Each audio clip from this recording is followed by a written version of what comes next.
Од 365 дена во годината, 300 во Штип се секогаш ветровити. Со ваквата изрека граѓаните сведочат за честите ветрови кои секогаш се активни во градот под Исарот.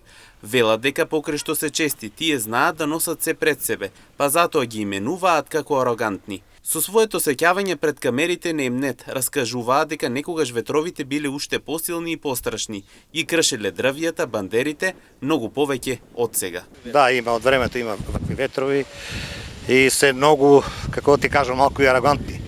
Носат се пред себе и така. Значи Штип е познат по ветрови. Претежно дува се во текот на целата година и така. Околу 300 дена во годината сигурно дува. После 10-11 редовно ветер дува. Па сигурно е мало. И посилно и поладно. И така, во стило на невреме некој ще фекава, ама тоа зимутската. После ноември, крај ноември, декември. Па и мало е. За некои нови години бандери, дрова, невреме имало е. Па многу опасно, нормално дека е опасно. Зависи кој ќе се движи. Исто имаме, нели, тука у Нови Сад трагедија, исто и тука може да настрада некој од такви дрова.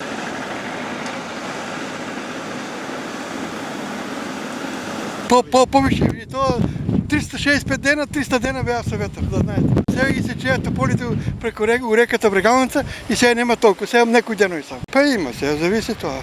Али че Штип е познат по тоа. Анкетираните велат дека ваквата ситуација покрај за пешаците може да биде опасна и за автомобилите, бидејќи како што велат дрвата се потребни за здравата и чиста природа, но истите може да направат и несакани последици. Ама колите најчесто не треба да се стават таму. Има си паркинзи.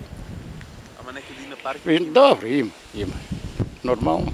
Инаку градот Штип е познат по чистиот воздух, имајќи во предвид дека овде постојано е активен самиот ветер. Во народот многу често се создале изреки и поговорки за него, па затоа тој покрај останатите работи останува да биде предпознатлив и по ваквата појава.